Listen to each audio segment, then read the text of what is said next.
Good evening from Longwood University in Farmville, Virginia, and welcome to the first and only vice presidential debate of 2016, sponsored by the Commission on Presidential Debates. I'm Elaine Quijano, anchor at CBSN and correspondent for CBS News. It's an honor to moderate this debate between Senator Tim Kaine and Governor Mike Pence. Both are longtime public servants who are also proud fathers of sons serving in the U.S. Marines. The campaigns have agreed to the rules of this 90-minute debate. There will be 9 different segments covering domestic and foreign policy issues. Each segment will begin with a question to both candidates, who will each have 2 minutes to answer. Then I'll ask follow-up questions to facilitate a discussion between the candidates. By coin toss, it's been determined that Senator Kaine will be first to answer the opening question. We have an enthusiastic audience tonight. They've agreed to only express that enthusiasm once at the end of the debate, and right now, as we welcome Governor Mike Pence and Senator Tim Kaine.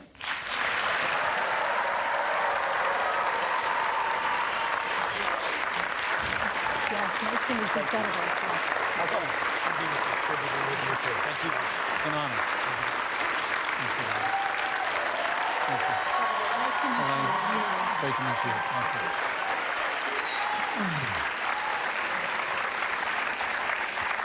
you. Gentlemen, welcome. It truly is a privilege to be with both of you tonight. I'd like to start with the topic of presidential leadership. 28 years ago, tomorrow night, Lloyd Bentsen said the vice presidential debate was not about the qualifications for the vice presidency, but about how, if tragedy should occur, the vice president has to step in without any margin for error, without time for preparation, to take over the responsibility for the biggest job in the world. What about your qualities, your skills, and your temperament equip you to step into that role at a moment's notice? Senator Kaine. Elaine, thank you for being here tonight. And Governor Pence, welcome. It is so great to be back at Longwood University in Farmville, Virginia. This is a very special place. 65 years ago, a young, courageous woman, Barbara Johns, led a walkout of her high school, Moton High School. She made history by protesting school segregation. She believed our nation was stronger together, and that walkout led to the Brown versus Board of Education decision that moved us down the path toward equality. I am so proud to be running with another strong, history-making woman, Hillary Clinton, to be President of the United States. I'm proud because her vision of stronger together, building an economy that works for all, not just those at the top, being safe in the world, not only with a strong military, but also strong alliances to battle terrorism and climate change, and also to build a community of respect, just like Barbara Johns tried to do 65 years ago. That's why I'm so proud to be her running mate. Hillary told me why she asked me to be her running mate. She said, the test of a Clinton administration will not be the signing of a bill or the passage of a bill. It'll be whether we can make somebody's life better, whether we can make a classroom better learning environment for school kids or teachers, whether we can make us safer. It's going to be about results. And she said to me, you've been a missionary and a civil rights lawyer, you've been a city councilman and mayor, you've been a lieutenant governor and now a U.S. senator. I think you will help me figure out how to govern this nation so that we always keep in mind that the success of the administration is the difference we make in people's lives. And that's what I bring to the ticket, that experience, having served at all levels of government. But my primary role is to be Hillary Clinton's right-hand person and strong supporter as she puts together the most historic administration possible. And I relish that role. I'm so proud of her. I'll just say this. We trust Hillary Clinton, my wife and I, and we trust her with the most important thing in our life. We have a son deployed overseas in the Marine Corps right now.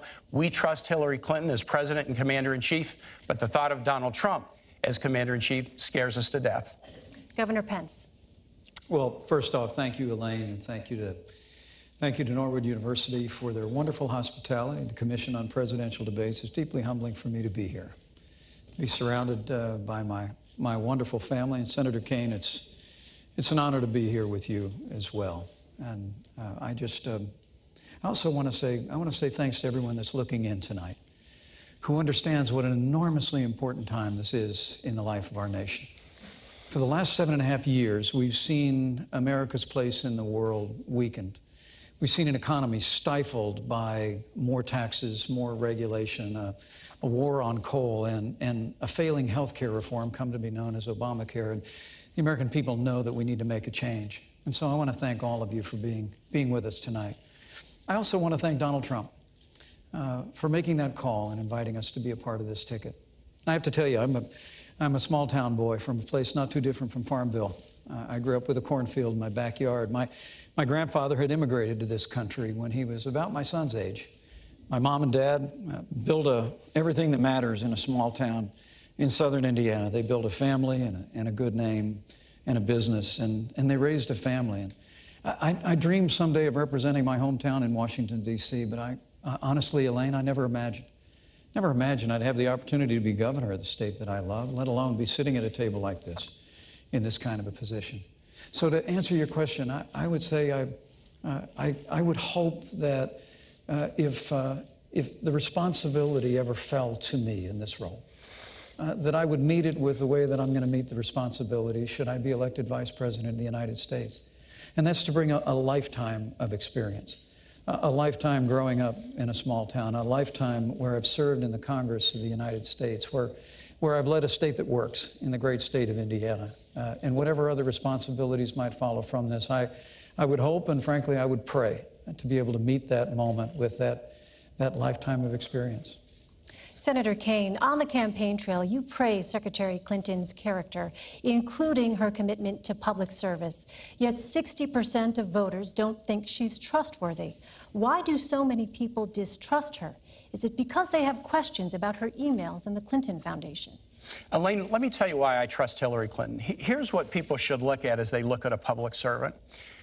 Do they have a passion in their life that showed up before they were in public life? And have they held on to that passion throughout their life, regardless of whether they were in office or not, succeeding or failing?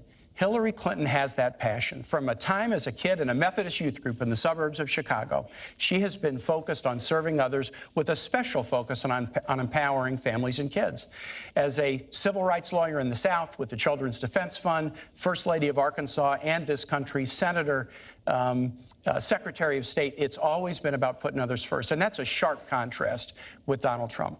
Donald Trump always puts himself first. He built a business career in the words of one of his own campaign staffers, off the backs of the little guy. And as a candidate, he started his campaign with a speech where he called Mexicans rapists and criminals, and he has pursued the discredited and really outrageous lie that President Obama wasn't born in the United States. It is so painful to suggest that we go back to think about these days where an African American could not be a citizen of the United States. And I can't imagine how Governor Pence can defend the insult-driven, selfish, me-first style of Donald Trump. Governor Pence, let me ask you, you have said Donald Trump is, quote, thoughtful, compassionate, and steady. Yet 67% of voters feel he is a risky choice, and 65% feel he does not have the right kind of temperament to be president. Why do so many Americans think Mr. Trump is simply too erratic? Well, let me say first and foremost that Senator, you and Hillary Clinton would know a lot about driven campaign. It really is remarkable. At a time when literally, in the wake of Hillary Clinton's tenure as Secretary of State, where she was the architect of the Obama administration's foreign policy, we see entire portions of the world, particularly the wider Middle East, literally spinning out of control. I mean, the situation we're watching hour by hour in Syria today is a result of the failed foreign policy and the weak foreign policy that Hillary Clinton helped lead in this administration and create. The newly emboldened the aggression of Russia, whether it was in Ukraine or now their heavy-handed approach. Their heavy-handed approach. You both have said Vladimir Putin is a better we're going to leader get to than Russia in just a moment, but I do want to get back to the question. Elaine, thank you, Senator. These guys have praised Vladimir Putin as a great leader. How can they defend Senator? We do have that coming up here, but in the meantime, the questions were about your running mates. I must have hit a nerve here. Why the disconnect? At a time of great challenge in the life of this nation, where we've weakened America's place in the world, stifled America's economy, the campaign of Hillary Clinton and Tim Kaine has been an avalanche of insults. Look, to get to your question about trustworthiness, Donald Trump has built a business through hard times and through good times. He's brought an extraordinary business acumen. He's employed tens of thousands of people in this country. And paid a few taxes and lost $1 billion a year. But why the disconnect with your running mates? But there's a reason why people question the trustworthiness of Hillary Clinton, and that's because they're paying attention. I mean, the reality is when she was Secretary of State, Senator, come on. She had a Clinton Foundation accepting contributions from foreign governments. You are Donald Trump's apprentice. Let me talk about this Senator, issue I think I'm still on my time. Well, isn't this a discussion? This is our open discussion. Let's talk about the state of the world. Let me interrupt you and finish my sentence if I can. The Clinton Foundation accepted foreign contributions from foreign governments and foreign donors while she was Secretary of State. Okay, now I can weigh in. She had a private server I get to weigh in that now. was Let me just say this. discovered I did raise. Senator, to keep that pay-to-play process you have an opportunity out of the reach of the Governor public. Pence doesn't think the world's going so well, and he, is going to say it's everybody's fault. Do you? Let me tell you this. When Hillary Clinton became Secretary of State, Governor Pence, do you know that Osama bin Laden was alive? Yes. Do you know that we had 175,000 troops deployed in the battlefield in Iraq and Afghanistan? Do you know that Iran was racing toward a nuclear weapon and Russia was expanding its stockpile? Under Secretary Clinton's leadership, she was part of the national team, public safety team, that went after and revived the dormant hunt against bin Laden and wiped him off the face of the earth. She worked to deal with the Russians to reduce their chemical weapons stockpile.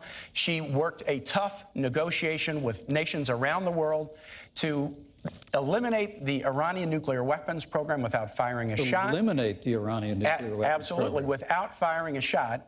And instead of 175,000 American troops deployed overseas, we now have 15,000. Right, and these are very, very And Iraq has things. been overrun by ISIS. Because Well, Hillary Clinton failed to renegotiate. More American troops in Iraq, you can propose that. Hillary Clinton failed to renegotiate a status of forces agreement. No, that is incorrect. Gentlemen, And so we removed all of our troops from Iraq, and ISIS was able to be conjured up in that vacuum But I'd like to correct and overrun vast areas of Iraq. President Bush said we would leave Iraq at the end of 2011.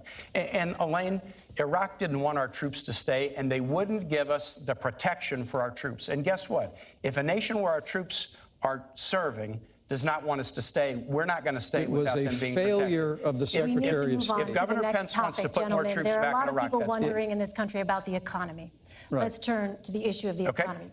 According to the Nonpartisan Committee for a Responsible Federal Budget, neither of your economic plans will reduce the growing $19 trillion gross national debt. In fact, your plans would add even more to it.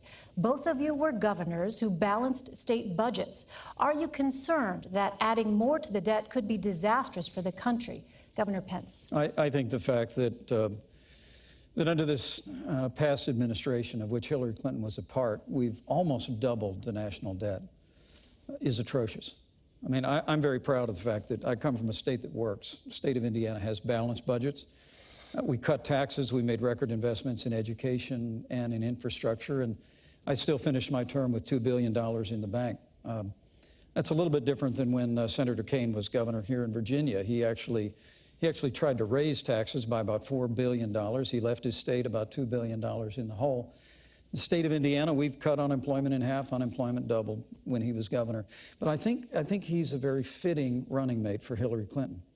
Because in the wake of a season where American families are struggling in this economy, under the weight of higher taxes and Obamacare and the war on coal and the stifling avalanche of regulation coming out of this administration, Hillary Clinton and Tim Kaine want more of the same. It really is remarkable that they actually are advocating $1 trillion in tax increases, which I get that. You tried to raise taxes here in Virginia and were unsuccessful.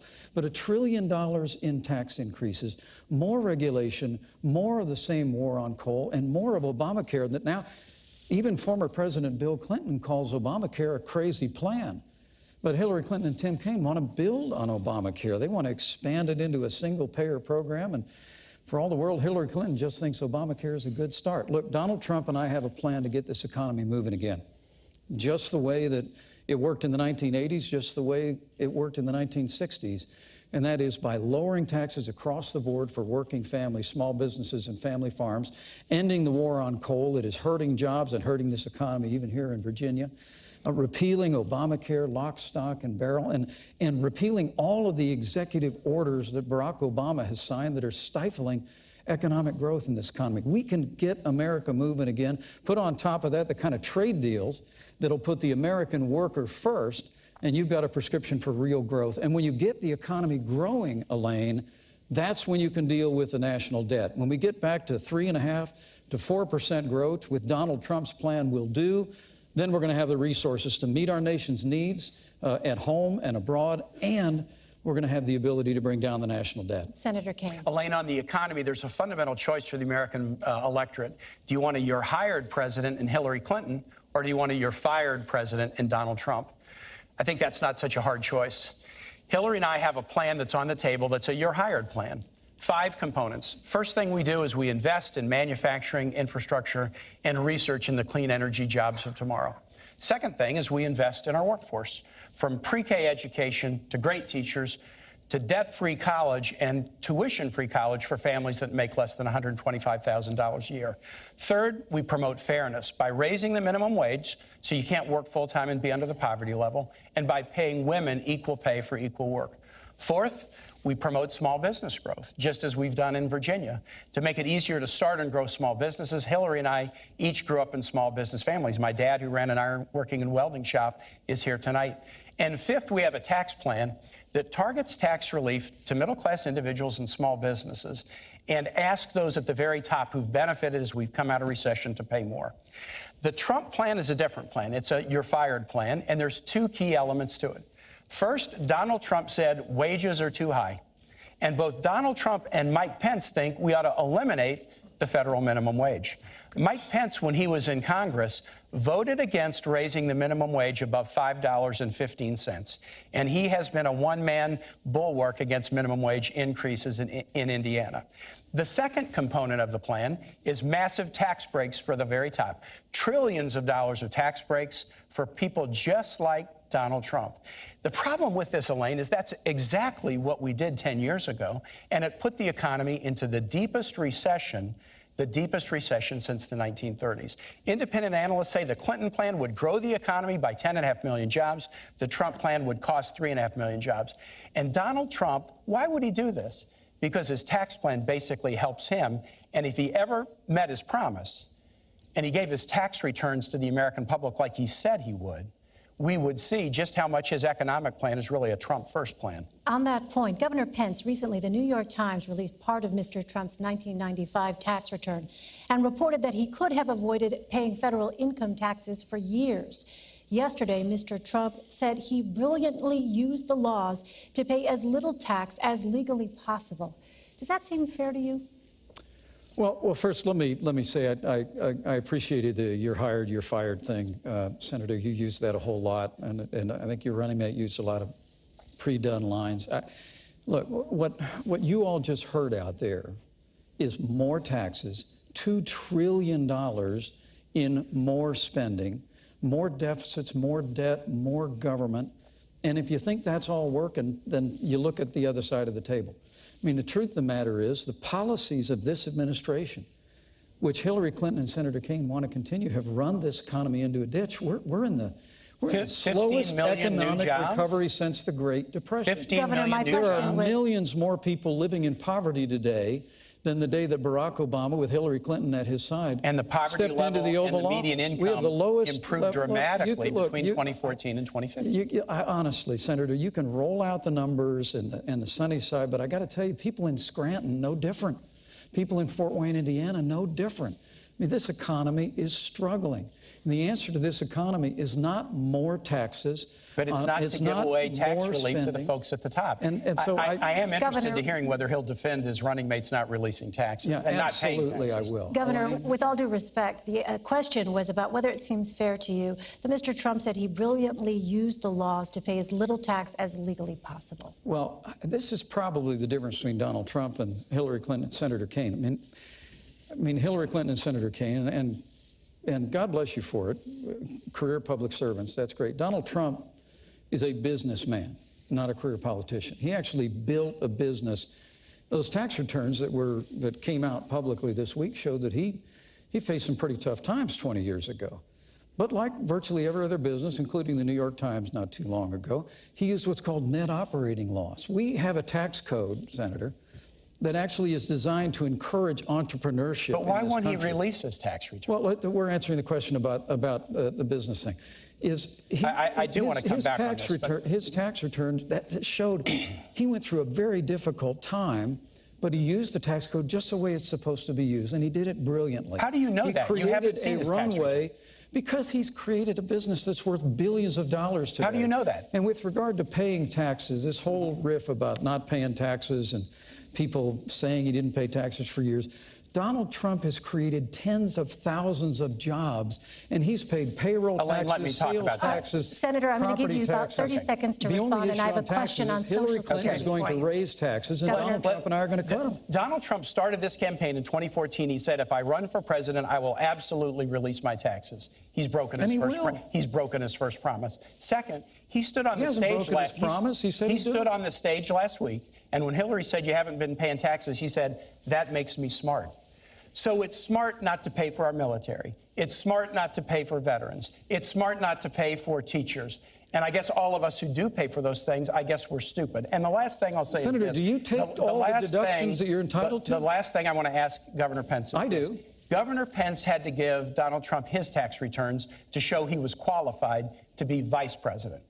Donald Trump must give the American public his tax returns to show that he's qualified to be president, and he's breaking his promise. Elaine, I have to respond to this. You get very little time. 20 seconds. I'll be very respectful. Governor. Look, Donald Trump has filed over 100 pages of financial disclosure, which is what the law requires. But he said he would release his tax returns. The American people can review that, and he's going...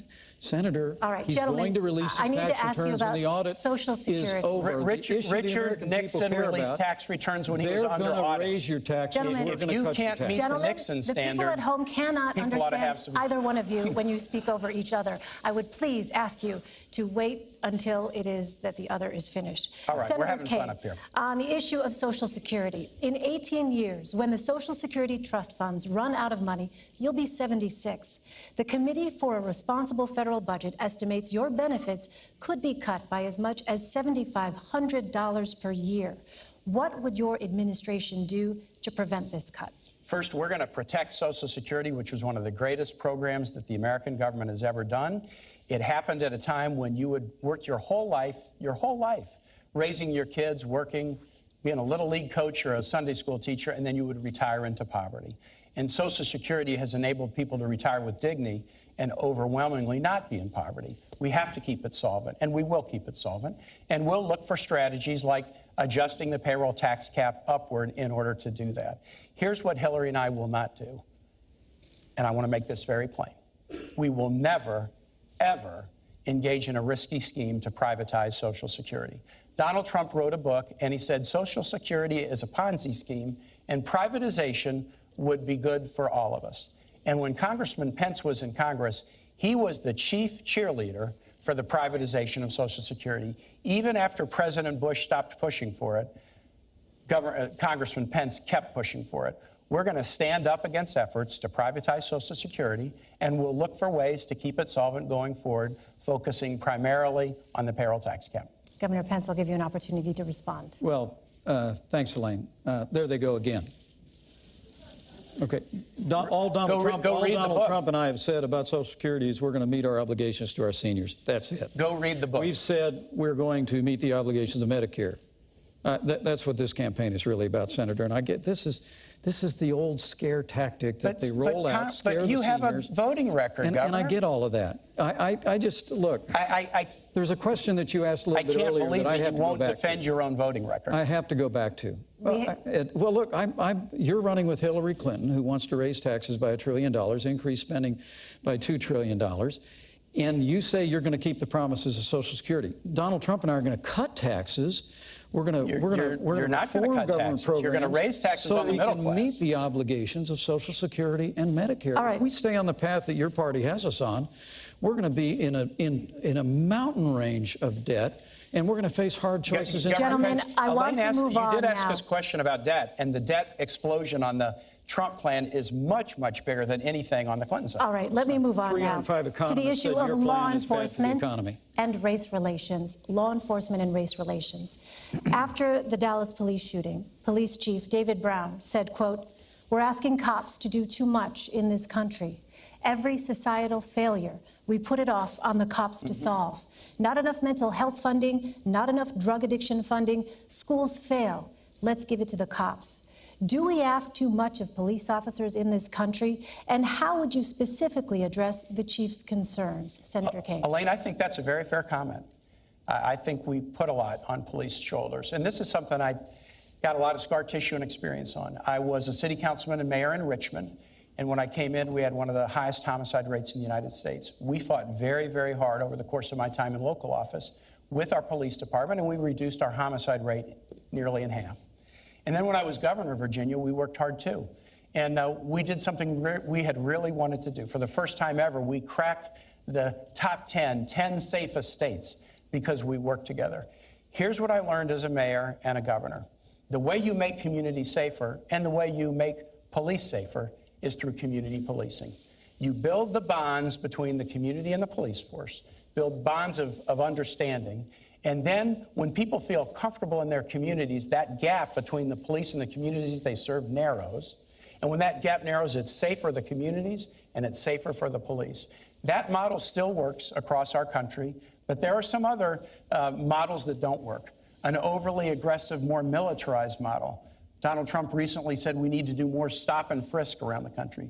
That would be a big mistake because it polarizes the relationship between the police and the community. So here's what we'll do. We'll focus on community policing. We will focus on, and Hillary Clinton has rolled out a really comprehensive mental health reform package that she worked on with law enforcement professionals. And we will also fight the scourge of gun violence in the United States. I'm a gun owner. I'm a strong Second Amendment supporter. But I got a lot of scar tissue because when I was governor of Virginia, there was a horrible shooting at Virginia Tech. And we learned that through that painful situation, that gaps in the background record check system should have been closed and it could have prevented that crime. And so we're going to work to do things like close background record checks. And if we do, we won't have the tragedies that we did. One of those killed at Virginia Tech was a guy named Liviu Librescu. He was a 70-plus-year-old Romanian Holocaust survivor. He'd survived the Holocaust. Then he survived the Soviet Union takeover of his country. But then he was a visiting professor at Virginia Tech, and he couldn't survive the scourge of gun violence. We can support the Second Amendment and do things like background record checks and make us safer, and that'll make police safer too. Governor Pence.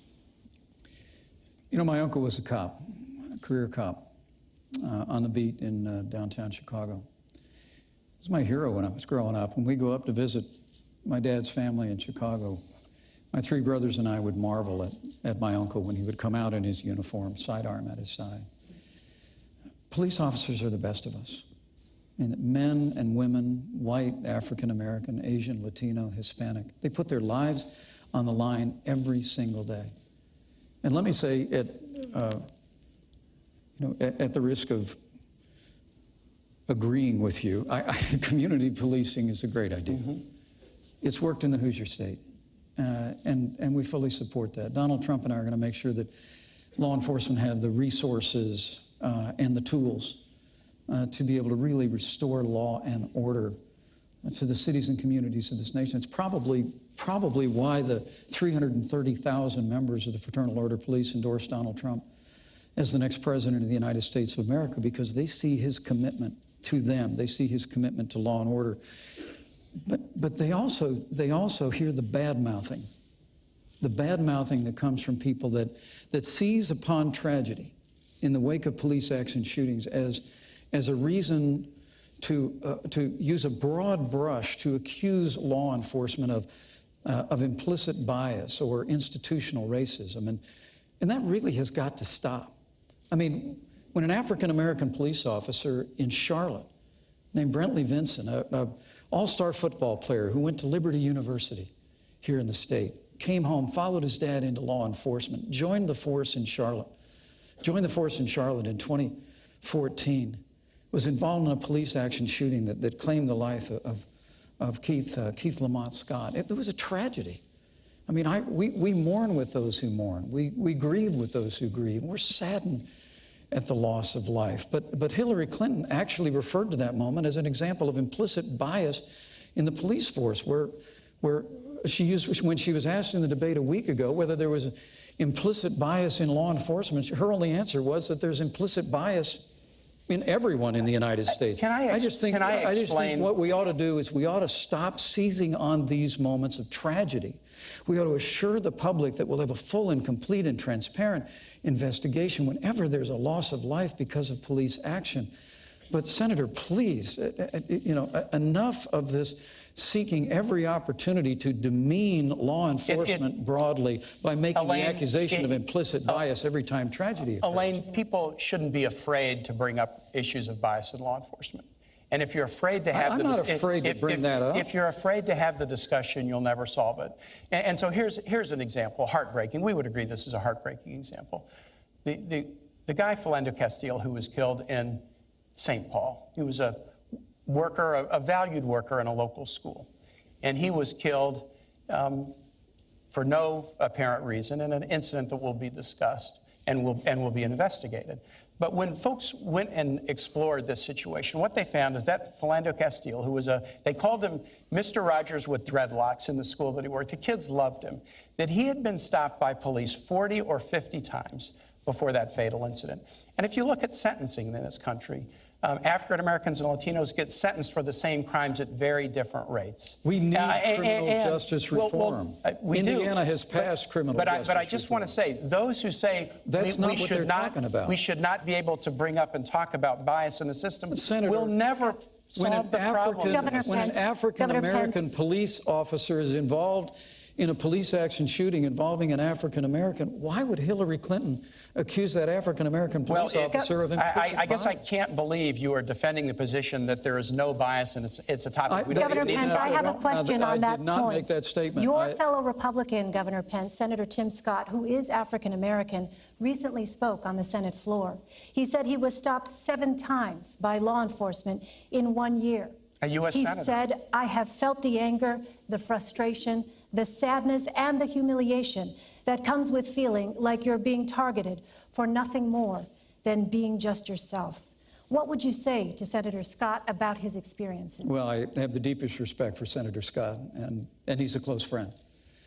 And what I would say is that we need to adopt criminal justice reform nationally.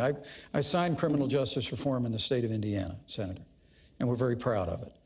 I worked when I was in Congress on the Second Chance Act. We have got to do a better job recognizing and correcting the errors in the system that do reflect an institutional bias in criminal justice.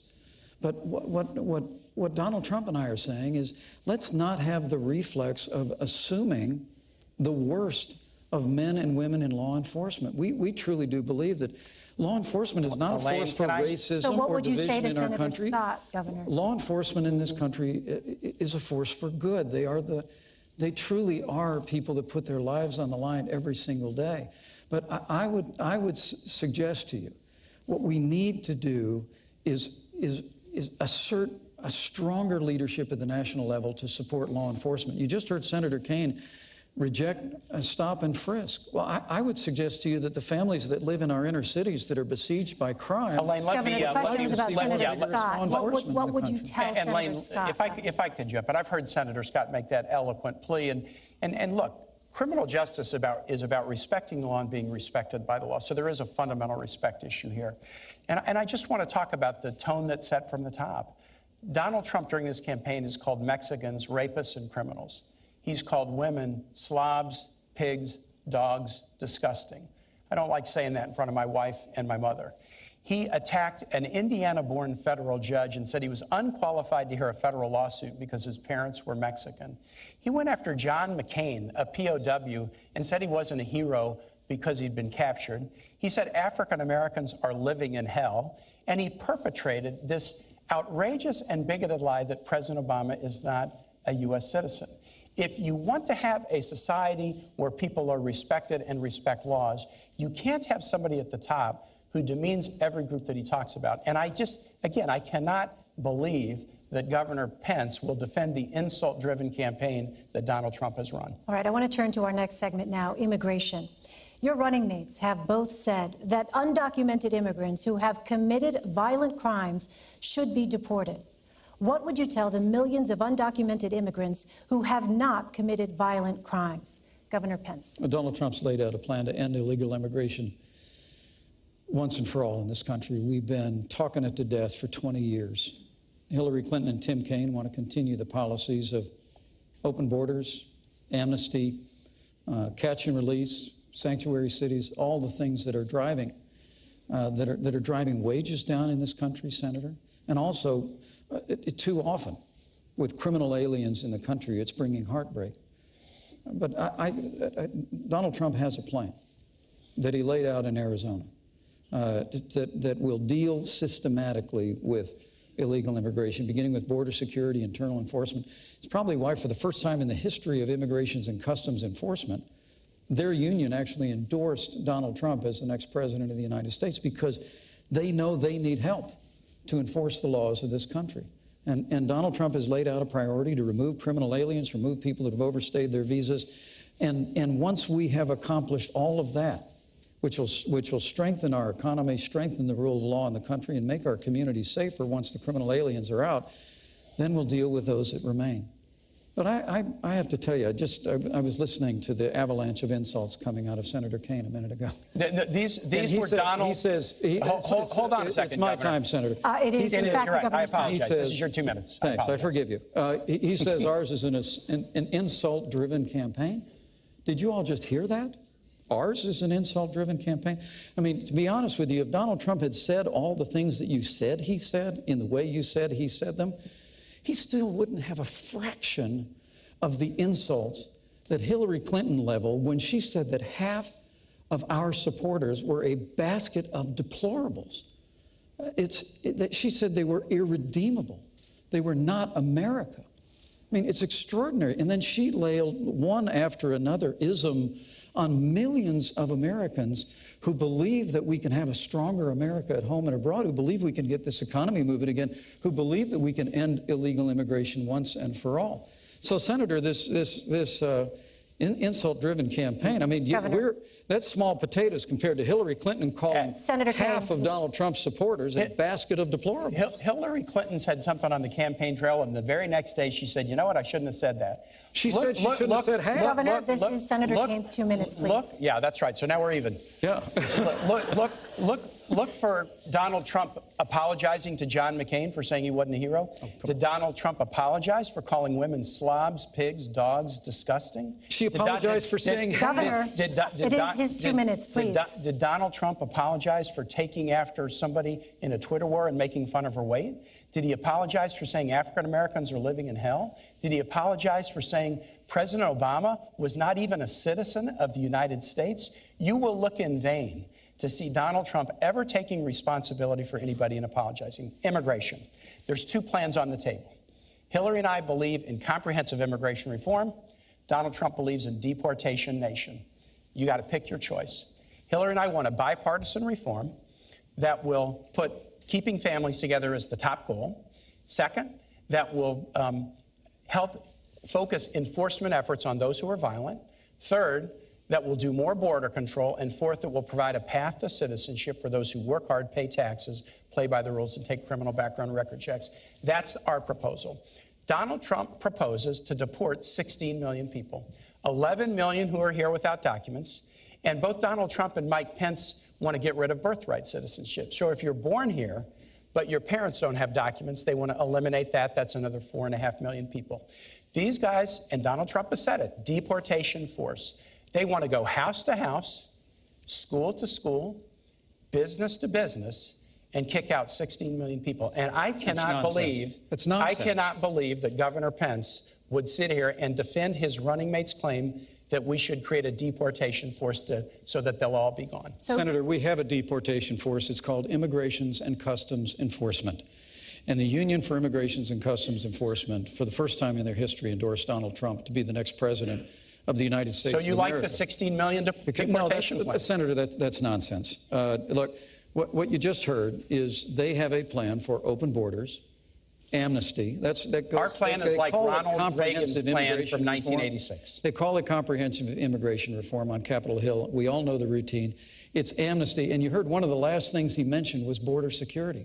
That's how Washington always plays it. No, so I always Governor, say we're going to do this, for border security 3 years ago, and Governor Pence was against it. Governor, Mr. Ronald Trump Reagan has said a nation without borders is not a nation. Donald Trump is committed to restoring the borders of this nation, so, Governor, securing our how nation, would these millions of enforcing our laws. undocumented immigrants leave? Would they be forcibly removed? Well, I think Donald Trump laid out a series of priorities that doesn't end with border security. It begins with border security. And after we secure the border, not only build a wall, but beneath the ground and in the air, we do internal enforcement. But he said the focus has to be on criminal aliens. We just had a conversation about law enforcement. We just had a conversation about the violence that's besetting our cities. The reality is that there's heartbreak and tragedy that has struck American families because people that came into this country illegally are now involved in criminal enterprise and activity, and we don't have the resources or the will to deport them systematically. Donald Trump has said we're going to move those people out, people who've overstayed their visas. We're going to enforce the law of this country. We're going to strengthen immigrations and customs enforcements with more resources and more personnel to be able to do that. But then Donald Trump has made it clear, once we've done all of those things, that we're going to reform the immigration system that we have where people can come into this country. That's the order that you should do it. Border security, removing criminal aliens, upholding the law, and then, Senator, I'll work with you when you go back to the Senate. I promise you, we'll work with you to reform the immigration system. I look forward to working together in whatever capacities we serve in, but I just want to make it very, very clear that he's trying to fuzz up what Donald Trump has said. When Donald Trump spoke in Phoenix, he looked the audience in the eye, and he said, no, we're building the wall, and we're deporting everybody. He said, quote, they will all be gone. They will all be gone. And this is one of these ones where you can just go to the tape on it and see what Donald Trump has said. And to add to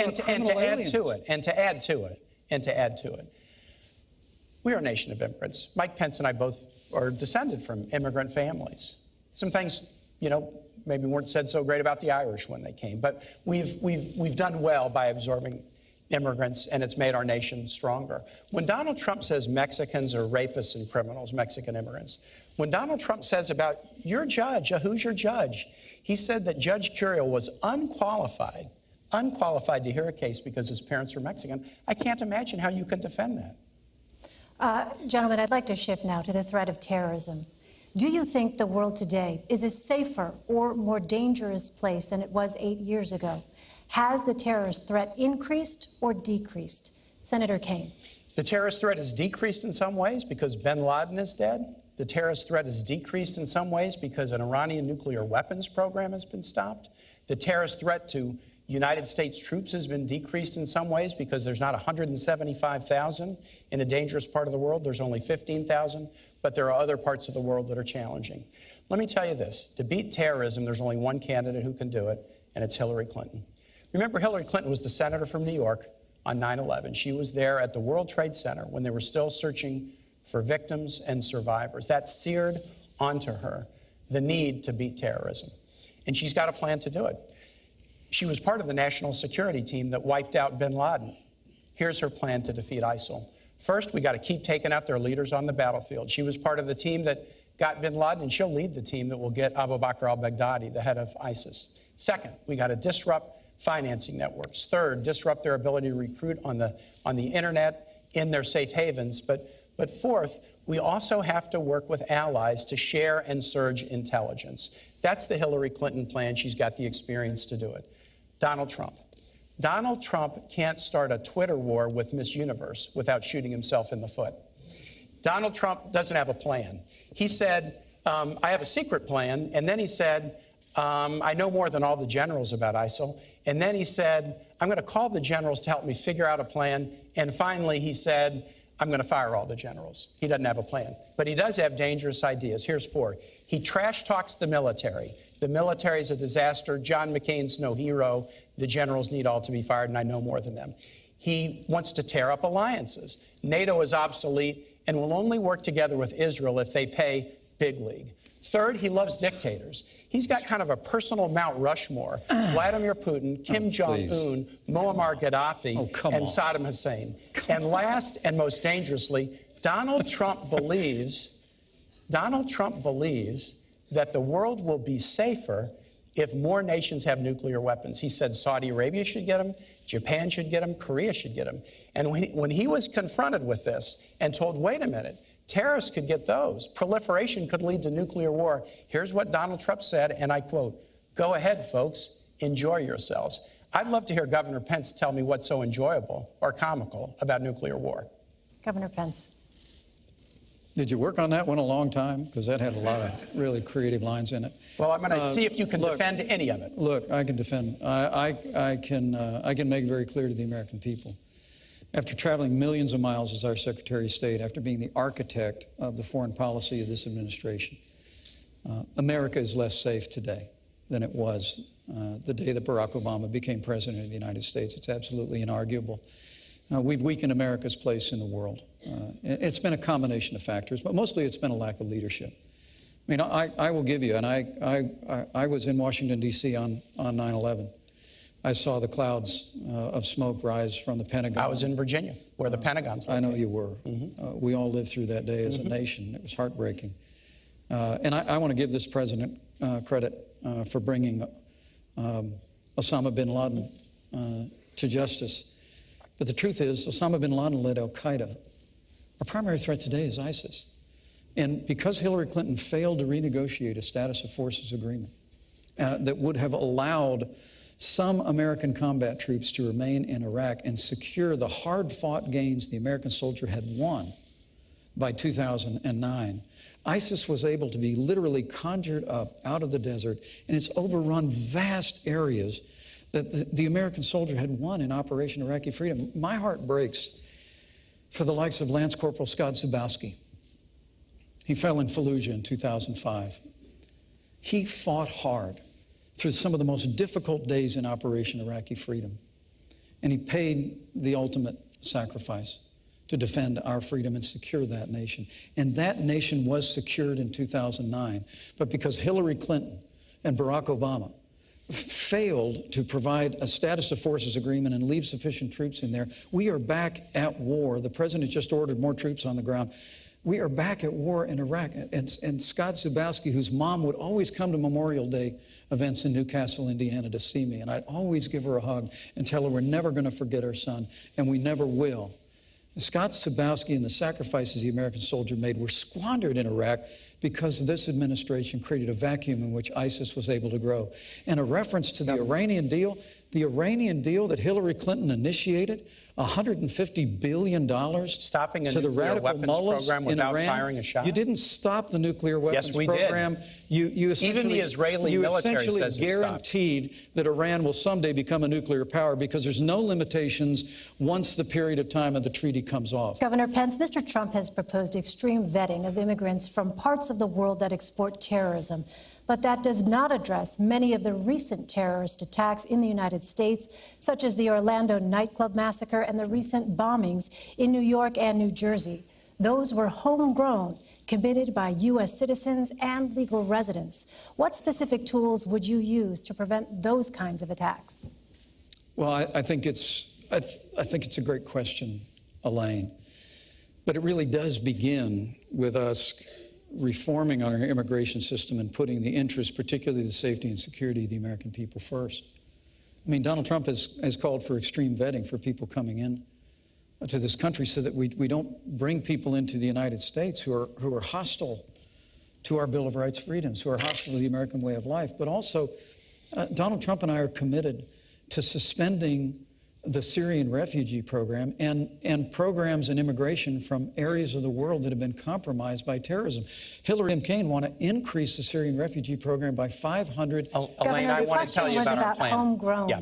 And so, but first, let's make sure we're putting the safety and security of the American people first instead of Hillary Clinton expanding the Syrian or refugee instead of you program. violating the Constitution by blocking people based on their national origin rather than whether they're dangerous. That's absolutely false. That's what the Seventh Circuit decided. Here's the difference. The Seventh Circuit. We have different views on refugee issues and on immigration. Hillary and I want to do enforcement based on, are people dangerous? These guys say all Mexicans are bad. And with respect to refugees, we want to keep people out if they're dangerous.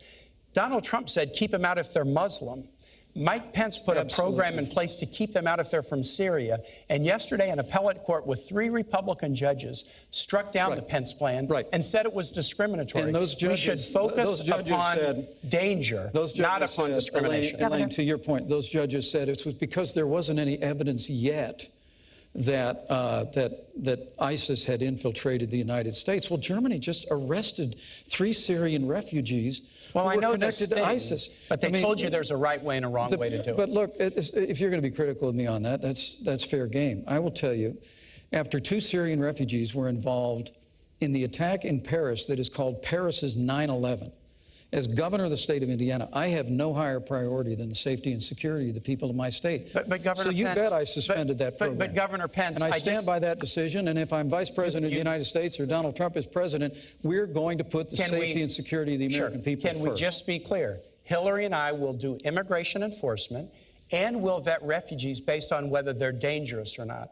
We won't do it based on discriminating against you from the country you come from or the religion that you practice. But the problem with that is completely antithetical to the Jeffersonian values of equality. Elaine, the director of the FBI or Homeland Security said, we can't know for certain who these people are coming from Syria. Yes, we can. And when we don't let them know, we don't let them in. So the when FBI, we don't know who they are, we don't let them in. The FBI and Homeland Security said, we can't know for certain. You've got to err on the side of the safety and security of the American people, Senator.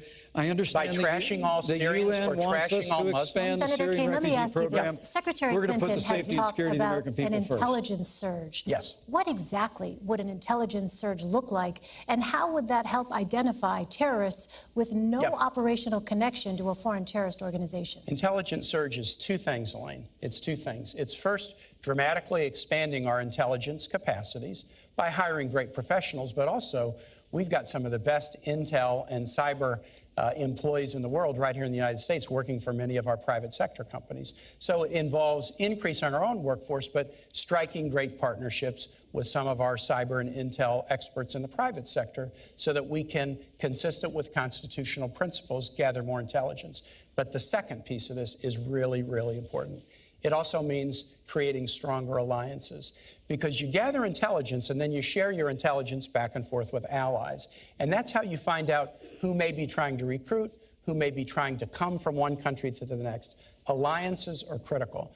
That's why Donald Trump's claim that he wants to, that NATO is obsolete and that we need to get rid of NATO is so dangerous. That's not his plan. Well, he said NATO is obsolete. And look, if you push aside your alliances, who are you going to share intelligence with? Hillary Clinton is the Secretary of State who knows how to build alliances. She built the sanctions regime around the world that stopped the Iranian nuclear weapons program, and that's what an intelligence surge means. Better skill and capacity, but also better alliances. All right, I'd like to turn now to the tragedy in Syria.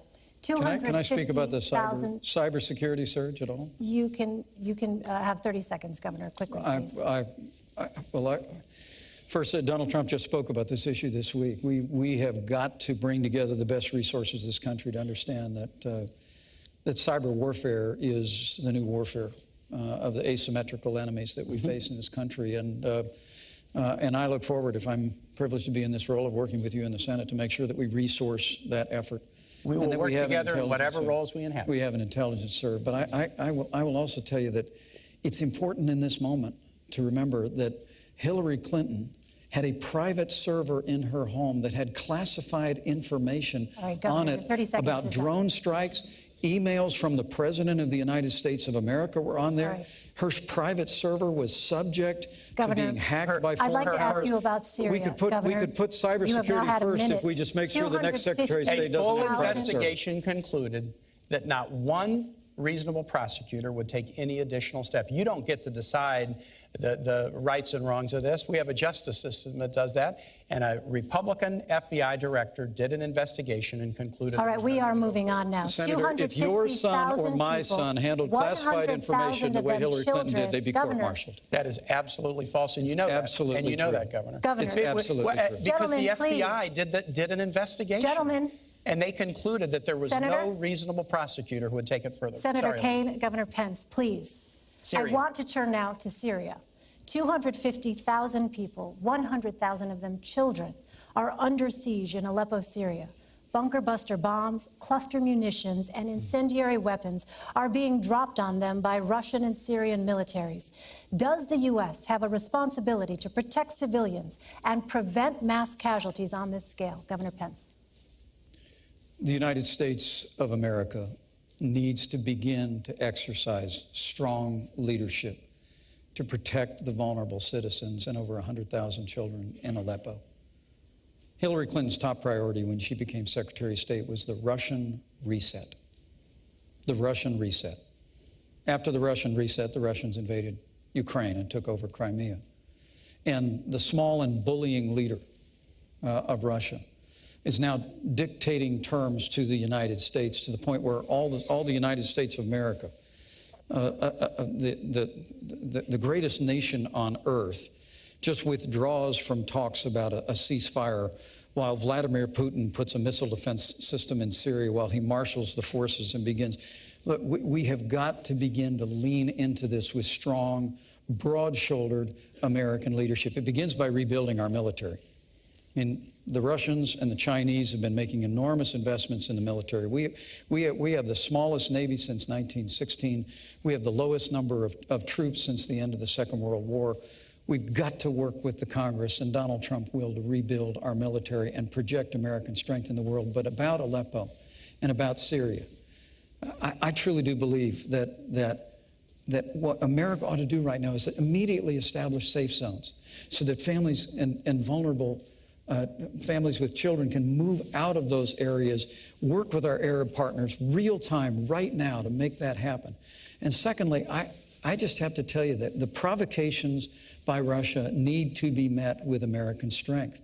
And if Russia chooses to be involved and continue, I should say, to be involved in this barbaric attack on civilians in Aleppo, the United States of America should be prepared to use military force to strike military targets of the Assad regime, to prevent them from this humanitarian crisis that is taking place in Aleppo.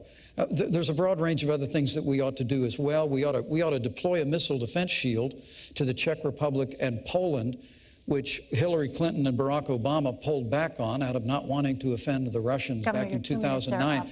We've just got to have American strength on the world stage. And when Donald Trump becomes president of the United States, the Russians and other countries in the world will know they're dealing with a strong American president. Senator Hillary and I also agree that the establishment of a humanitarian zone in northern Syria with the provision of international human aid consistent with the UN Security Council resolution that was passed in February 2014 would be a very, very good idea. And Hillary also has the ability to stand up to Russia in a way that this ticket does not. Donald Trump again and again has praised Vladimir Putin, and it's clear that he has business dealings with Russian oligarchs who are very connected to Putin. The Trump campaign management team had to be fired a month or so ago because of those shadowy connections with pro-Putin forces. Governor Pence made the odd claim. He said, inarguably, Vladimir Putin is a better leader than President Obama. Vladimir Putin's run his economy into the ground. He persecutes LGBT folks and journalists. If you don't know the difference between dictatorship and leadership, then you got to go back to a 5th grade civics class. I tell you what offends me. Governor Pence just said that Donald Trump will rebuild the military. No, he won't. Donald Trump is avoiding paying taxes. The New York Times story, and we need to get this, but the New York Times story suggested that he probably didn't pay taxes for about 18 years starting in 1995. Those years included the years of 9/11. So get this. On 9/11, Hillary Clinton and Donald Trump's hometown was attacked by the worst terrorist attack in the history of the United States. young men and women signed up to serve in the military to fight terrorism. Hillary Clinton went to Washington to get funds to rebuild her city and protect first responders, but Donald Trump was fighting a very different fight. It was a fight to avoid paying taxes so that he wouldn't support the fight against terror. He wouldn't support troops. He wouldn't support. This is important, Elaine. When a guy running for president will not support the troops, not support veterans, not support teachers, that's really important. And I said about Aleppo, we do agree. The notion is we have to create a humanitarian zone in northern Syria. It's very important. Governor Pence, you had mentioned no-fly zone. Where would you propose setting up a safe zone specifically? How would you keep it safe? Well, first and foremost, Donald Trump supports our troops. Donald Trump supports our veterans. He won't pay taxes. Donald Trump has paid all the taxes that he's... Do you not take deductions? Gentlemen, this How does that work? About Syria. I'd like to ask but it is about our troops. Senator, honestly, it is about this, our troops. I understand why you want to change it. I understand why you want to change the subject. I understand why you want to change the subject. And let me be very clear on this Russian thing. The larger question here on Do you think Donald Trump is smart to not pay taxes? What we're dealing with is the, there's an old proverb that says the Russian bear never dies, it just hibernates. And the truth of the matter is the weak and feckless foreign policy of Hillary Clinton and Barack Obama has awakened an aggression in Russia that first appeared a few years ago with their move in Georgia, now their move into Crimea, now their move into the wider Middle East. And all the while, all we do is fold our arms and say we're not having talks anymore. To answer your question, we just need American strength. We need to marshal the resources of our allies in the region, and in the immediate, we need to act now to get people out of harm's way. And exactly how would those safe zones work? How would they remain safe? The safe zones would have to be, as the senator said, there's already a framework for this that's been recognized by the international community. But the United States of America needs to be prepared to work with our allies in the region to create a route for safe passage, and then to protect people in those areas, including with a no-fly zone. But look, this is very tough stuff. I served on the Foreign Affairs Committee for a decade. I traveled in and out of that region for 10 years. I saw what the American soldier won in Operation Iraqi Freedom, and to see the weak and feckless leadership that Hillary Clinton was the architect of in the foreign policy of the Obama administration. Let me come back and talk about... is deeply troubling to me. That will all change the day Donald Trump becomes president of the United States. Acknowledge, Elaine. He doesn't want to acknowledge that we stopped the Iranian nuclear weapons program. He doesn't want to acknowledge that Hillary was part of the team that got bin Laden. He doesn't want to acknowledge that it's a good thing, not a bad thing. That it's a good thing, not a bad thing, that we're down from 175,000 troops deployed overseas to 15,000. But let me tell you what will really make the Middle East dangerous. Donald Trump's idea that more nations should get nuclear weapons. Saudi Arabia, Japan, South Korea. Ronald Reagan said something really interesting about nuclear proliferation back in the 1980s. He said the problem with nuclear proliferation is that some fool or maniac could trigger a catastrophic event. And I think that's who Governor Pence's running mate is, exactly who President Reagan warned us about. Senator, that was even beneath you and Hillary Clinton, and that's pretty low. But do you think we should have more nuclear weapons in the world will make us safer? Senator, Ronald Reagan also said nuclear war should never be fought because it can never be won. And the United States of America needs to make investments in modernizing our nuclear force for both deterrence Donald Trump's claim that more nations should get nuclear to our allies. But let me go back to this Iran thing. I mean, he keeps saying that that Hillary Clinton, who started the deal with the Iranians, prevented Iran from getting a nuclear weapon. That's what the Israeli head of the Joint Chiefs of Staff is saying right now, Governor Pence. That's not what Israel thinks. Gadi Eisenkot, you can go check it. You wouldn't necessarily know that. I know you boycotted Prime Minister Netanyahu's speech. No, I visited him in his office. I visited him in his office. You boycotted the speech. The point is, what this so-called Iran deal did was essentially guarantee. I mean, when I was in Congress, I fought hard on a bipartisan basis with Republican and Democrat members to move forward the toughest sanctions, literally in the history of the United States against Iran. And then Hillary used them. We were bringing them to heel, but the goal was always that we would only lift the sanctions if Iran permanently renounced their nuclear Elaine, ambitions. let me just mention They one have thing. not, Elaine, let me finish a sentence. They have not renounced their nuclear ambitions. And when the deal's period runs out, there's no limitation on them obtaining weapons. That Elaine, and the just fact that they got Senator. $1.7 billion in a ransom payment. We need to talk about Russia very It's just quickly, though, astonishing Senator, to the American please. people. 6 times tonight, I have said to Governor Pence, I can't imagine how you can defend your running mate's position on one issue after the next. And in all 6 cases, he's refused to defend his running mate's. No, don't put words in my mouth. All right. But if he's going to do that, you got to give him time. And yet, he is asking everybody to vote for somebody that he cannot defend. And I just think that should be underlined. All right, gentlemen, let's talk about Elaine, Russia. I'm very, This is a very topic happy to that has come defend up. Donald Trump. I will If give he you an wants to take opportunity these one to at a do time, that. I'll take them one at a time.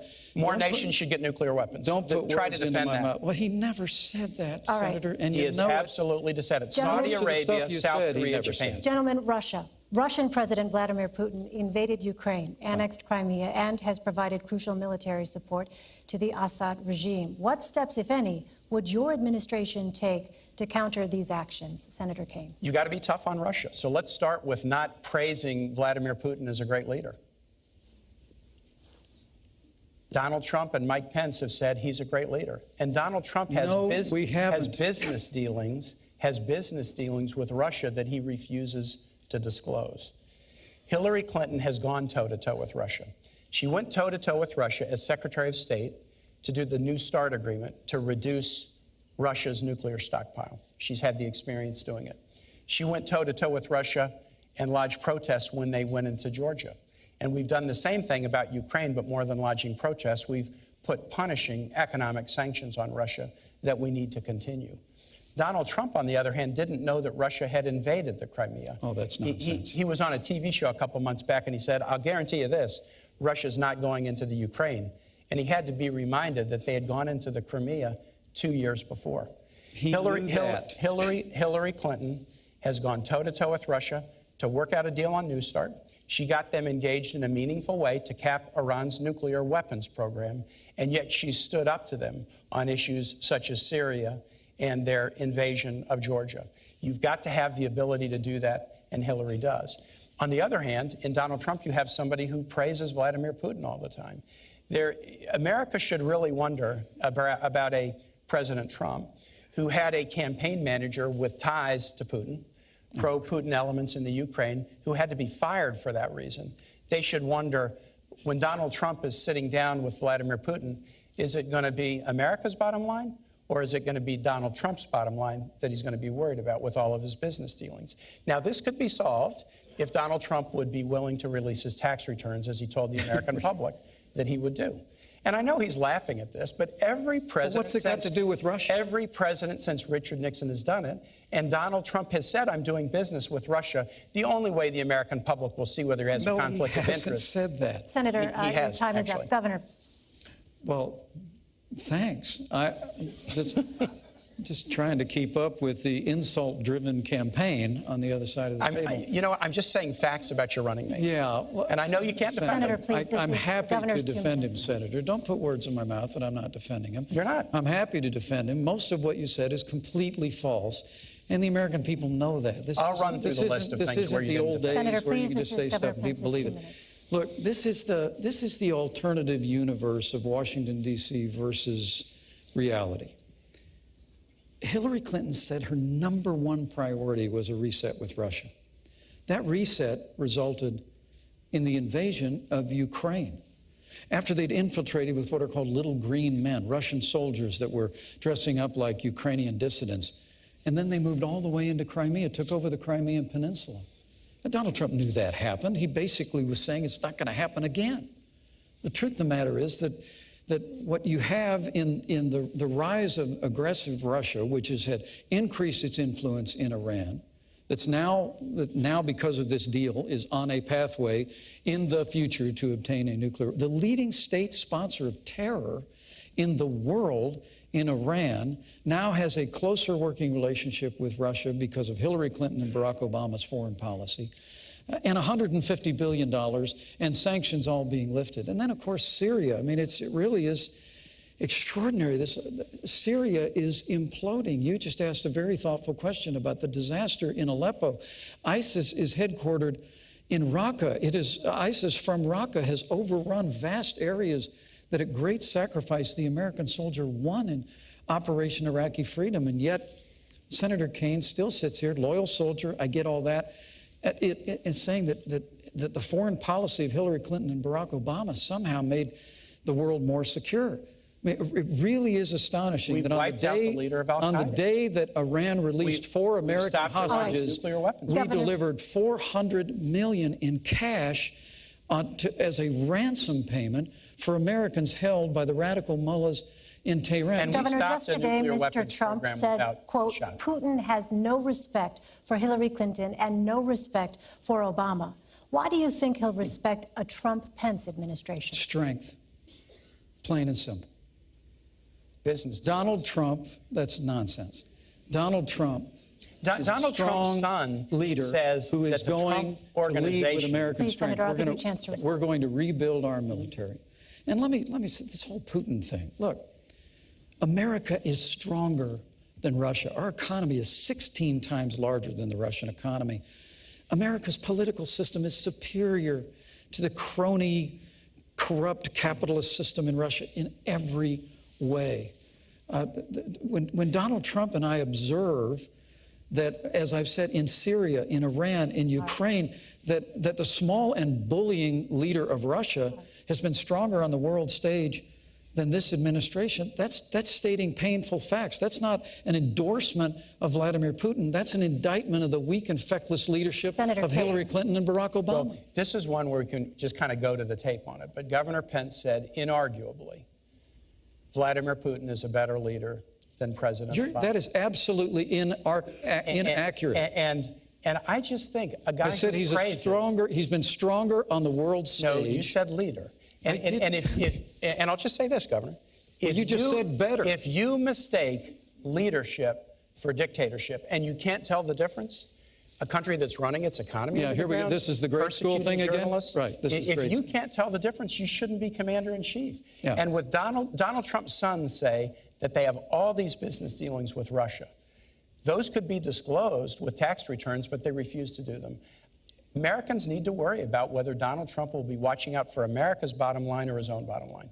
Senator Kaine, what went wrong with the Russia reset? Vladimir Putin.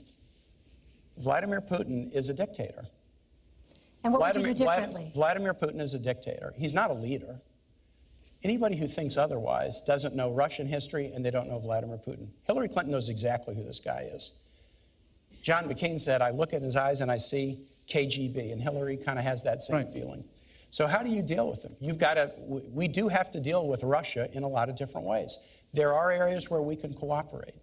So it was Hillary Clinton who worked with Russia on the New START treaty to reduce their nuclear weapons stockpile. It was Hillary Clinton that worked with Russia to get them engaged in a community of nations to stop the Iranian nuclear weapons program without firing a shot. She's not going around praising Vladimir Putin as a great guy, but she knows how to sit down at a table and negotiate tough deals. This is a very challenging part of the world, and we ought to have a commander-in-chief who has prepared and done it, rather than somebody who goes around praising Vladimir Putin as a great leader. All right, I'd like to ask now about North Korea, Iran, and the threat of nuclear weapons. Mm-hmm. North Korea recently conducted its 5th and most powerful nuclear test. Right. What specific steps would you take to prevent North Korea from developing a nuclear-armed missile capable of reaching the United States? Governor Pence. Well, first, we need to make a commitment to rebuild our military, including modernizing our nuclear forces. And we also need an effective American diplomacy that will marshal the resources of nations in the Asian Pacific Rim to put pressure on North Korea, on Kim Jong-un, to abandon his nuclear ambitions. It has to remain the policy of the United States of America, the denuclearization of the Korean Peninsula. Plain and simple. And when Donald Trump is president of the United States, we're not going to have the kind of posture in the world that has Russia invading Crimea and Ukraine, that has the Chinese building new islands in the South China Sea, that has literally the world, including North Korea, flouting American power. we're going to go back to the days of peace through strength. But I have to tell you that all this talk about tax returns, and I get it, you want to keep bringing that up. It must have until played he well in meets his some focus group. But here, Hillary Clinton and her husband set up a private foundation called the Clinton Foundation. While she was Secretary of State, the Clinton Foundation accepted tens of millions of dollars from foreign governments and foreign donors. Now y'all need to know out there, this is basic stuff. Foreign donors and certainly foreign governments cannot participate in the American political process. They cannot make financial contributions. But the Clintons figured out a way to create a foundation where foreign governments and foreign donors could donate millions of dollars. And then we found, thanks to the good work of the Associated Press, that more than half of her private meetings when she was Secretary of State were given to major donors of the Clinton Foundation. When you talk about all these baseless rumors about Russia and the rest, Hillary Clinton, you asked the trustworthy question at the very beginning. The reason the American people don't trust Hillary Clinton is because they are looking at the pay-to-play politics that she operated with the Clinton Foundation through a private server while she's Secretary of State. And they're saying enough is enough. Senator Kaine. I'm going to talk about the foundation, then I'll talk about North Korea. So, on the foundation, I am glad to talk about the foundation. The Clinton Foundation is one of the highest-rated charities in the world. It provides AIDS drugs to about 11.5 million people. It helps Americans deal with opioid overdoses. It gets higher rankings for its charity than the American Red Cross does. The Clinton Foundation does an awful lot of good work. Hillary Clinton, as Secretary of State, took no action to benefit the foundation. The State Department did an investigation, and they concluded that everything Hillary Clinton did as Secretary of State was completely in the interest of the United States. So the foundation does good work, and Hillary Clinton, as Secretary of State, acted in the interest of the United States. But let's compare this now with the Trump Organization and the Trump Foundation. The Trump Organization is an octopus-like organization with tentacles all over the world whose conflict of interest could only be known if Donald Trump would release his tax returns. He's refused to do it. His sons have said that the organization has a lot of business dealings in Russia. And remember, the Trump Organization is not a nonprofit. It's putting money into Donald Trump's pockets and into the pockets of his children, whereas the Clinton Foundation is a nonprofit, and no Clinton family member draws any salary. The Trump Foundation is a nonprofit. In addition, Donald Trump has a foundation. The foundation was just fined for illegally contributing foundation dollars to a political campaign of a Florida Attorney General. They made an illegal contribution, and then they tried to hide it by disguising it as somebody else. And the person they donated to was somebody whose office was charged with investigating Trump University. This is the difference between a foundation that does good work and a Secretary of State who acted in accord with American interests, and somebody who is conflicted in doing work around the world and won't share with the American public what he's doing and what those conflicts are. Governor, I will give you 30 seconds to respond because I know you want to, but again, I would remind you both this was about North Korea. Well, thank you. Thank you. The Trump Foundation is a private family foundation. They give virtually every cent in the Trump Foundation to charitable causes. Political less than 10 cents on the dollar in the Clinton Foundation has gone to charitable causes. $20,000 portrait of Donald Trump? Less than 10 cents on the dollar, the Clinton Foundation has gone to charitable causes. 90%. It has been a platform for the Clintons to travel the world, to have staff. But honestly, Senator, we would know a lot more about it if Hillary Clinton would just turn over the 33,000 emails that she refused to turn over Senator that were Kaine, in her private server. We'd have a much better picture of what the Clinton Foundation was doing. Senator Kaine, if you had intelligence that North Korea was about to launch a missile, a nuclear-armed missile capable of reaching the United States, would you take preemptive action? If we look, a president should take action to defend the United States against imminent threat. You have to. The president has to do that. Now, exactly what action? You would have to determine what your intelligence was, how certain you were of that intelligence, but you would have to take action. You asked the question about how do we deal with North Korea.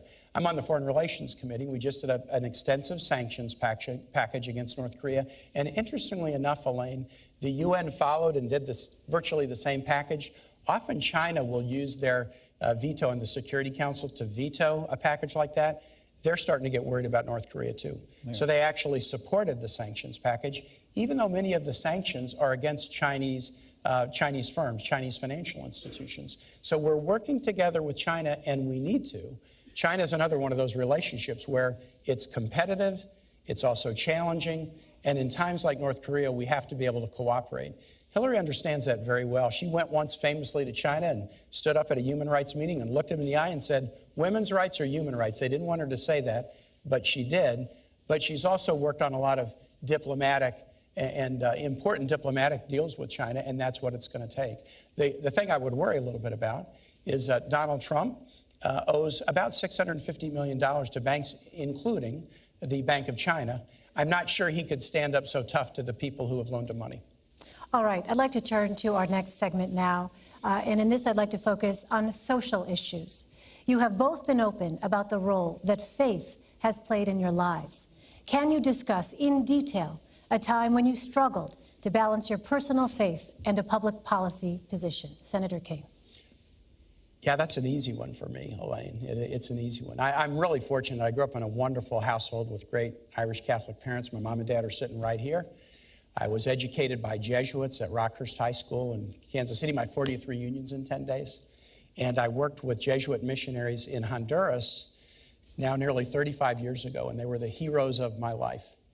I try to practice my religion in a very devout way and follow the teachings of my church in my own personal life.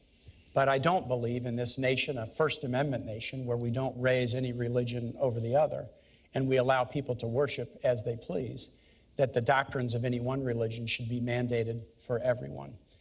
For me, the hardest struggle in my faith life was the Catholic Church is against the death penalty, and so am I. But I was governor of a state, and the state law said that there was a death penalty for crimes if the jury determined them to be heinous.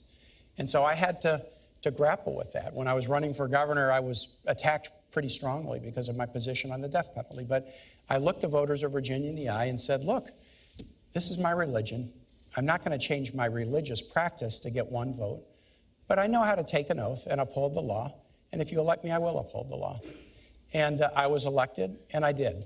It was very, very difficult to allow executions to go forward, but in circumstances where I didn't feel like there was a case for clemency, I told Virginia voters I would uphold the law, and I did. That was a real struggle, but I think it is really, really important that those of us who have deep faith lives don't feel like we can just substitute our own views for everybody else in society, regardless of their views. Governor Pence. Well, it's a wonderful question, and my Christian faith is at the very heart of who I am. I was also raised in a wonderful family of faith. It was church on Sunday morning and grace before dinner, but my Christian faith became real for me when I made a personal decision for Christ when I was a freshman in college. And I've tried to live that out, however imperfectly, every day of my life since. And with my wife at my side, we followed a calling into public service where we've tried to keep faith with the values that we cherish. And with regard to when I struggle, I appreciate and I have a great deal of respect for Senator Kaine's sincere faith. I truly do. That's shared. But for me, I would tell you that for me, the sanctity of life proceeds out of the belief that ancient principle that where God says, before you were formed in the womb, I knew you. And so for my first time in public life, I've sought to stand with great compassion for the sanctity of life. The state of Indiana has also sought to make sure that we expand alternatives in healthcare counseling for women, non-abortion alternatives. I'm also very pleased with the fact we're well on our way in Indiana to becoming the most pro-adoption state in America. I think if you're going to be pro-life, you should be pro-adoption. But what I can't understand is with Hillary Clinton and now Senator Kaine at her side, is to support a practice like partial birth abortion. I mean, to hold to the view, and I know Senator Kaine, you hold pro-life views personally, but the very idea that a child that is almost born into the world could still have their life taken from them is just anathema to me. And I can't conscience about a party that supports that. Or that I know you've historically opposed taxpayer funding of abortion, but Hillary Clinton wants to repeal the long-standing provision in the law where we said we wouldn't use taxpayer dollars to fund abortion. So for me, my faith informs my life. I try and spend a little time on my knees every day, but it all for me begins with cherishing the dignity, the worth, the value of every human life. Elaine, this is a fundamental question. A fundamental question. Hillary and I are both people out of religious backgrounds. Her Methodist church experience was really formative for her as a public servant. But we really feel like you should live fully and with enthusiasm the commands of your faith. But it is not the role of the public servant to mandate that for everybody else. So let's talk about abortion and choice. Let's talk about that. We support Roe versus Wade. We support the constitutional right of American women to consult their own conscience, their own supportive partner, their own minister, but then make their own decision about pregnancy. That's something we trust American women to do that. And we don't think that women should be punished, as Donald Trump said they should, for making the decision to have an abortion. Governor Pence wants to repeal Roe versus Wade. He said he wants to put it on the ash heap of history. And we have some young people in the audience who weren't even born when Roe was decided. This is pretty important. Before Roe versus Wade, states could pass criminal laws to do just that, to punish women if they made the choice to terminate a pregnancy. I think you should live your moral values. But the last thing, the very last thing that government should do is have laws that would punish women who make reproductive choices. And that is the fundamental difference between a Clinton-Kaine ticket and a Trump-Pence ticket that wants to punish women who make that choice. It's really not. Donald Trump and I would never support legislation that punished women who made the heartbreaking choice to end a pregnancy. And why did Donald Trump say that? We just never would. Why did he say that? Well, look, he's not a polished politician like you and Hillary Clinton. And so, well, I would admit that's not come out exactly the way he means them, but I'm telling you what other policy of our administration would be. Great line from the Gospel of Matthew. From the fullness of the heart, the mouth speaks. Yeah. When Donald Trump says women should be punished, or Mexicans are rapists and criminals, I'm telling or John McCain's not a hero, he is showing you who he is. Senator, you whipped out that Mexican thing again. Look. Can you defend it? There are criminal aliens in this country, Tim, who have come into this country illegally, who are perpetrating violence and taking American lives. You want to use a big tar brush against Mexicans? He also said, and many of them are good people. You keep leaving that out of your quote. And if you want me to go there, I'll go there. But there is a choice here, and it is a choice on life. I couldn't be more proud to be standing with Donald Trump, who's standing for the right to life. It's a principle that Senator Kaine, and I'm very gentle about this because I really do respect you, it's a principle that you embrace. And I've appreciated the fact that you've supported the Hyde Amendment, which bans the use of taxpayer funding for abortion in the past, but that's not Hillary Clinton's view. People need to understand we can come together as a nation. We can create a culture of life. More and more young people today are embracing life because we know we're better for it. We can, like Mother Teresa said at that famous National Prayer Breakfast. This is important. Let's welcome the children into our world. There are so many families around the country who can't have children. We could improve adoption so that families that can't have children can adopt more readily those children. Why don't you trust women to make this choice for themselves? We can encourage people to support life. Of course we can, but why don't you trust women? Why doesn't Donald Trump trust women to make this choice for themselves? That's what we ought to be doing in public life, living our lives of faith or motivation with enthusiasm and excitement, convincing each other, dialoguing with each other about important moral issues of the day. But on fundamental issues of morality, we should let women make their own decisions. A society can be judged by how it deals with its most vulnerable, the aged, the infirm, the disabled, and the unborn. I believe it with all my heart, and I couldn't be more proud to be standing with a pro-life candidate in Donald Trump. I do have one final question for you both tonight. It has been a divisive campaign. Senator Kaine, if your ticket wins, what specifically are you going to do to unify the country and reassure the people who voted against you? That's a really important one. That may be the $64,000 question, because it has been a divisive campaign. And again, Hillary's running a campaign about stronger together.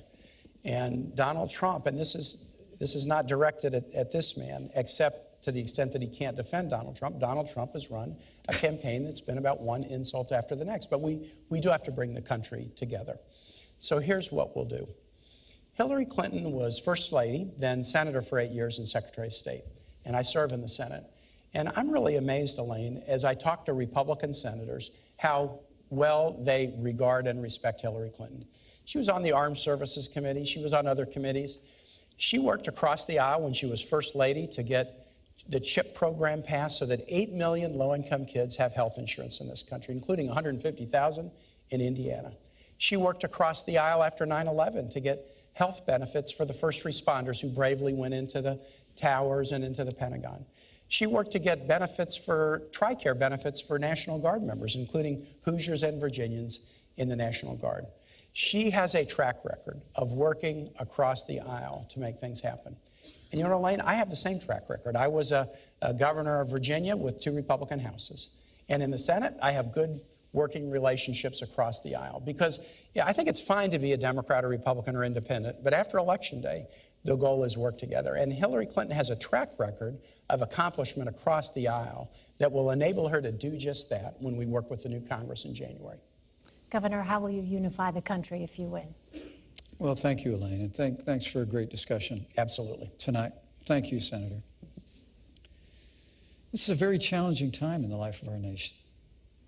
Weakened America's place in the world after the leadership of Hillary Clinton and Barack Obama on the world stage has been followed by an economy that is truly struggling, stifled by an avalanche of more taxes, more regulation, Obamacare, the war on coal, and the kind of trade deals that have put American workers in the back seat.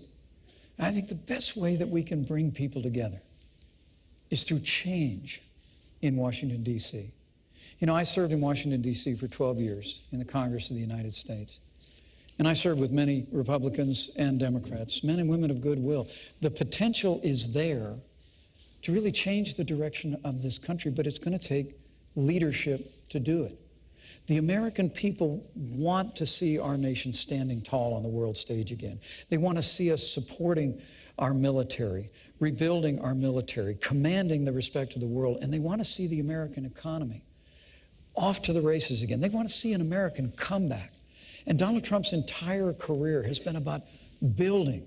It's going through hardship just like a business person does, and finding a way through smarts and ingenuity and resilience to fight forward. And when Donald Trump becomes president of the United States, we're going to have a stronger America. When you hear him say he wants to make America great again, when we do that, I truly do believe the American people are going to be standing taller.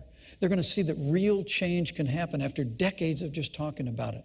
And when that happens, the American people are going to stand tall, stand together, and we'll have the kind of unity that's been missing for way too long. All right, gentlemen, thank you so much. This concludes the vice presidential debate. My thanks to the candidates, the commission, and to you for watching. Please tune in this Sunday for the second presidential debate at Washington University in St. Louis and the final debate on October 19th at the University of Nevada, Las Vegas. From Farmville, Virginia, I'm Elaine Quijano of CBS News. Good night.